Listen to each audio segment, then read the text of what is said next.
Well, there's been another dramatic day in Australian politics, and I believe it's one that will ultimately cost Susan Lee her job as opposition leader.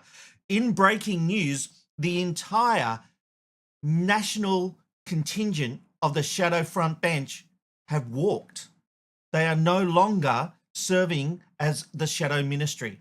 Now, this all happened in one of the most dramatic fractures in years. Let me take you back. It all started after three senior National senators quit the shadow cabinet today. It came after they broke ranks to oppose the government's controversial hate speech laws, which the coalition had agreed to support. The fallout is now raising fresh questions about unity, leadership, and the future of the opposition itself. And when I get to this in a moment, you'll see exactly what I'm talking about. Bridget McKenzie, Ross Cadle, and Susan McDonald have all resigned from their frontbench roles after defying coalition solidarity rules and voting against Labor's legislation late on Tuesday night.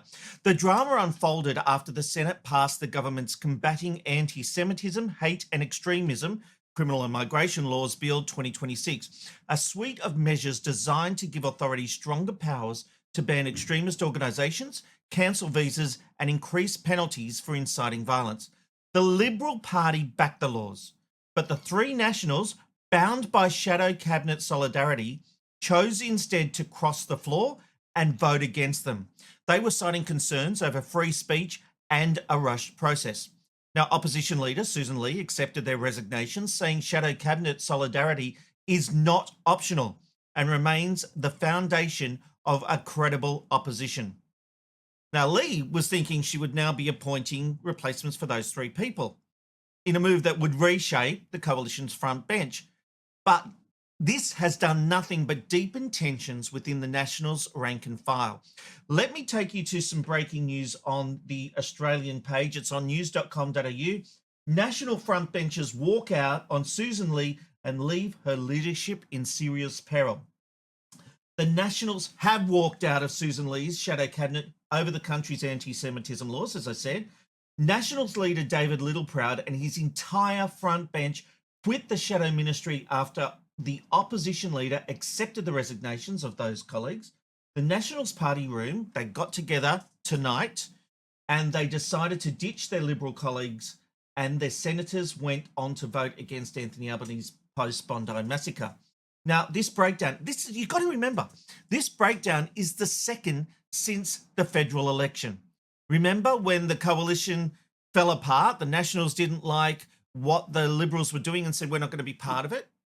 And that was just when Susan Lee became the opposition leader. Since then, she's failed to create excitement within the electorate. We talked the other night that One Nation is now, in the latest news poll, is ahead of the coalition. It's unbelievable. It is unbelievable that that can happen. We've seen Barnaby Joyce go to the Pauline Hanson's One Nation, although it's not Pauline Hanson's One Nation anymore, it's just One Nation. But he went there. It's received a bit of a bump. Now we have these national politicians basically saying they're not going to support the law that was agreed to.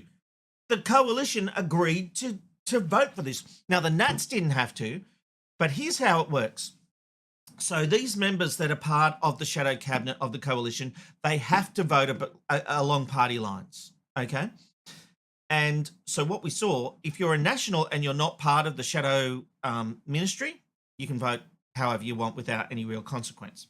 But those three shadow ministers were expected to vote with the Liberal Party, and they didn't. And that's why they had to offer their resignations today, which Susan Lee accepted.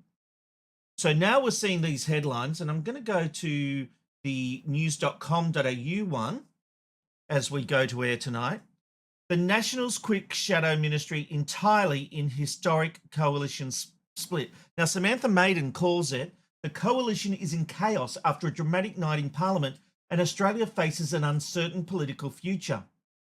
And as she said, just like the Australian, the Nationals leader, David Littleproud, and all remaining National Party frontbenchers have now quit the ministry. Pat Conahan, MP, the federal member for Cowper in the House of Reps, confirmed he was among those resigning. So this isn't just the Senate, it's the House of Reps as well. This, he said, no, one Nationals MP after the party room meeting tonight, it happened at 6 p.m. Australian Eastern Daylight Time. Tonight, there was the Nationals called a snap meeting to discuss the future of the coalition, and one Nationals MP after the party room meeting said, the coalition is dead. The coalition is dead. And so, let me tell you, is Susan Lee's leadership. You cannot have a situation where you're losing the coalition. You cannot have a situation where you are also behind one nation and expect to stay in that position. I've been talking about it for a long time. I've said ages that she will be gone before the next election. She is not a good leader. She has failed to have discipline within the party. So many people in the coalition have gone off doing their own things, and there have not been any real consequences. She has to go. It's as simple as that. Now, you know, the Nationals can argue that the hate speech package was rushed and could have unintended impacts on freedom of speech, but their decision to defy the agreed coalition position has now destroyed the entire party. And if you've got the Libs, the Nats split, and then you've got One Nation, which was ahead of the whole coalition, my God, if this continues, we are in for a completely different parliament.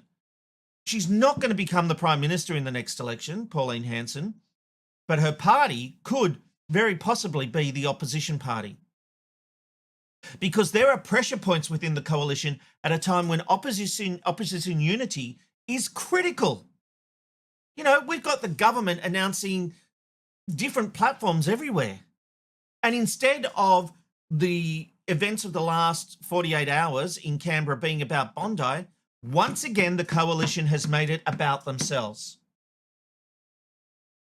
They're done. It's dusted. The next thing will be to see whether the Nats join One Nation. I think at the very least, a couple will go to One Nation. They'll follow Barnaby out the door. But gee, we could see the whole party going. There's a lot to happen here. McKnight Tonight.